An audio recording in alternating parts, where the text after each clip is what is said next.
ruego muy importante en este punto de su epístola después de haber hablado de la gran obra de redención del Señor Jesucristo. Este ruego tiene que ver con la unidad entre los miembros del cuerpo de Cristo. Primeramente, enfatiza esa unidad práctica y relacional que debe haber entre los creyentes. Hay que ser humildes, amables, pacientes y tolerantes unos con otros. No será siempre fácil relacionarnos entre nosotros, pero aquí la exhortación es que nos esforcemos por mantener la unidad del Espíritu mediante el vínculo de la paz. Somos llamados a mantener la unidad de manera práctica y cotidiana, de esta manera nos estaremos portando a la altura del llamamiento que el Señor nos ha hecho. Así que, si eres parte de la Iglesia de Cristo, debes ser un pacificador, una persona que celosamente esté cuidando la unidad con tus demás hermanos. La unidad requerirá esfuerzo, como dice el texto. Así que hoy mismo, hermano, estás siendo humilde, amable, paciente y tolerante en tus relaciones con tus hermanos. El Señor te dice ahora mismo, esfuérzate por mantener la unidad. Pero la unidad de la Iglesia no es algo superficial o meramente relacional, sino que la unidad va mucho más profundo a la raíz misma de la fibra básica de lo que es la Iglesia. En estos versículos se recalca la unidad fundamental de la Iglesia. Cristo solo tiene una Iglesia y esta Iglesia tiene un solo fundamento. La Iglesia tiene unidad en que es un solo cuerpo, ha sido establecida por un solo espíritu, tiene una sola esperanza, obedece a un solo Señor, se sostiene en una sola fe, ha recibido un solo bautismo y vive bajo el cobijo de un solo Dios y Padre de todos. Cuando pensamos en la Iglesia de Cristo tenemos que pensar en su unidad. No solo en lo relacional, sino en lo más fundamental. Si eres parte de la Iglesia, todas estas cosas tienes en común y en unidad con todos tus hermanos y hermanas en Cristo.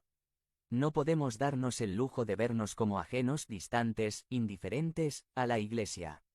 Si somos de Cristo, estamos unidos por todo esto a su Iglesia. No podemos estar en Cristo sin estar unidos con su Iglesia. Así de fundamental es la unidad de la Iglesia. Hay que cuidarla y hay que procurarla. Y como veremos, los oficiales de la Iglesia tienen la gran tarea de cuidar que esa unidad sea enseñada, establecida, vivida y compartida en el cuerpo de Cristo. Necesitamos que personas en autoridad estén velando por la unidad en el Espíritu, que es el vínculo de la paz. Pero los oficiales de la Iglesia no solo se hacen necesarios porque la Iglesia tiene unidad, sino también, en segundo lugar, porque la Iglesia tiene autoridad. Dice Efesios 4:7, pero a cada uno de nosotros se nos ha dado gracia en la medida en que Cristo ha repartido los dones. 8 Por esto dice, cuando ascendió a lo alto, se llevó consigo a los cautivos y dio dones a los hombres. 9 ¿Qué quiere decir eso de que ascendió, sino que también descendió a las regiones bajas de la tierra? 10 El que descendió es el mismo que ascendió por encima de todos los cielos para llenarlo todo. 11 El mismo constituyó a unos como apóstoles, a otros profetas, a otros evangelistas, y a otros pastores y maestros. En la antigüedad, cuando un rey conquistaba una nueva región, regresaba a su reino con el botín de guerra. Y en su entrada triunfal repartía parte de ese botín como un regalo para su pueblo. El apóstol aquí usa esa imagen proveniente del Salmo 68 para explicar que cuando Cristo venció al reino de la oscuridad por su muerte y resurrección, ascendió al cielo para ser coronado como rey, y al ser coronado repartió dones para su Iglesia. Él subió hasta lo más alto, no sin antes haber descendido hasta lo más bajo al hacerse uno de nosotros y morir en una cruz por nosotros. Pero al ser coronado en su exaltación, repartió dones en la medida en que él quiso. ¿Y cómo se manifiesta esta gracia y estos dones hacia su Iglesia? ¿Qué estableció Cristo para su Iglesia? Estableció una estructura de autoridad. Cristo no dejó al garete a su Iglesia, sino como parte de su obra redentora para con su pueblo estableció oficiales que guiaran, cuidaran y fortalecieran a su Iglesia. El texto es claro en recalcar que Cristo mismo estableció a personas en ciertos oficios para cumplir una función específica en su Iglesia. Los oficios establecidos en la Iglesia debemos verlos entonces como provenientes de la voluntad de Cristo mismo. No es un capricho humano. No son una añadidura moderna, sino que Cristo estableció una estructura de autoridad para su Iglesia porque así lo determinó por diseño. Pablo menciona un listado de estos oficiales, algunos de los cuales tuvieron una función específica circunscrita a cierta etapa de formación de la Iglesia y otros han permanecido hasta nuestros días. Se mencionan primeramente a los apóstoles. Hoy día, en algunas denominaciones se mencionan a ciertos personajes como apóstoles, el apóstol fulanito o el apóstol menganito. Ese es un uso moderno del término. Pero en el Nuevo Testamento el oficio de apóstol estuvo reservado para una clase de personas específicas cuyo número era muy reducido y específico. No cualquiera hubiera podido ser apóstol, sino un grupo muy estrictamente restringido. Apóstol, en el contexto del Nuevo Testamento, específicamente se refiere a ciertas personas particulares y conocidas, de hecho, por nombre en el Nuevo Testamento que estuvieron con Jesús en su ministerio y fueron testigos de su resurrección, o bien, como en el caso de Pablo, que recibieron revelación especial de Jesucristo resucitado y fueron comisionados por Jesucristo mismo para establecer los cimientos o fundamentos de la Iglesia.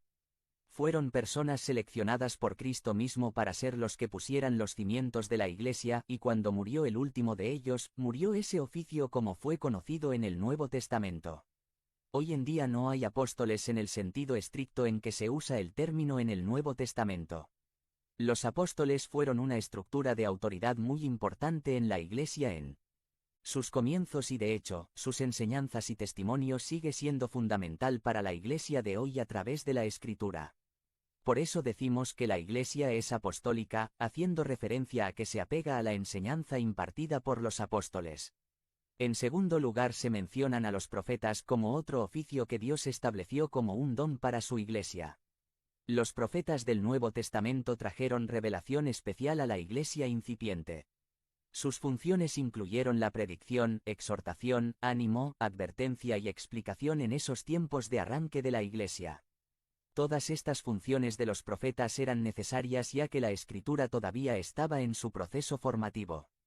No teníamos el canon completo, así que era necesario este oficio para traer revelación del Señor para la Iglesia.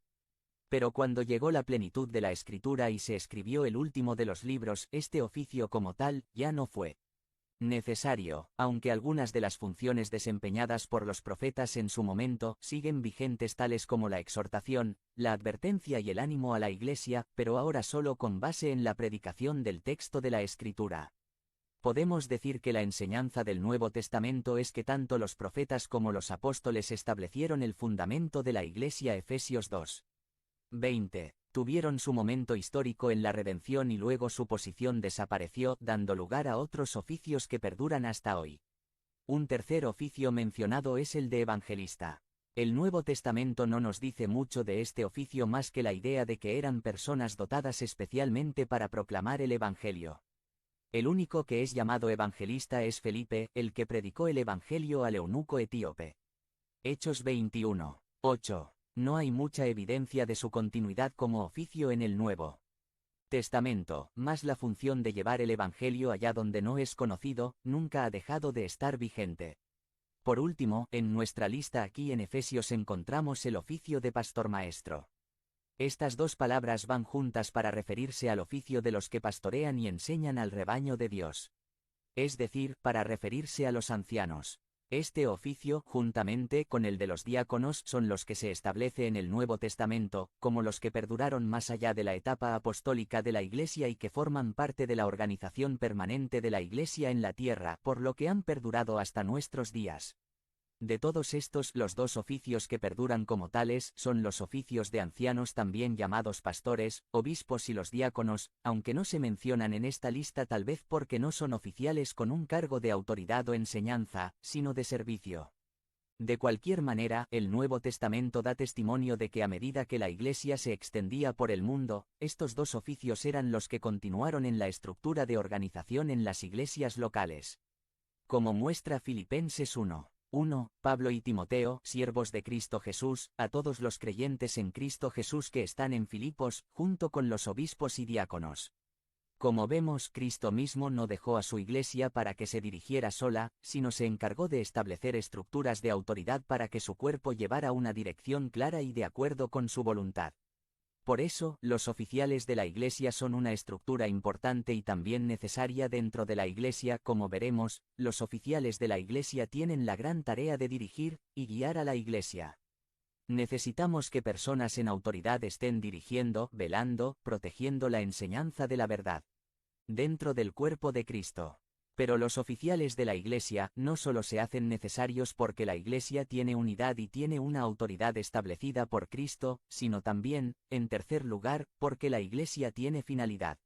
Dice Efesios 4 de diciembre de 16 a fin de capacitar al pueblo de Dios para la obra de servicio, para edificar el cuerpo de Cristo. 13 De este modo todos llegaremos a la unidad de la fe y del conocimiento del Hijo de Dios, a una humanidad perfecta que se conforme a la plena estatura de Cristo. Así ya no seremos niños zarandeados por las olas y llevados de aquí para allá por todo viento de enseñanza y por la astucia y las artimañas de quienes emplean métodos engañosos. 15 Más bien, al vivir la verdad con amor, creceremos hasta ser en todo como aquel que es la cabeza, es decir, Cristo.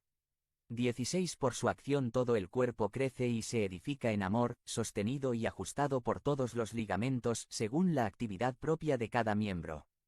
Cristo estableció esta estructura de autoridad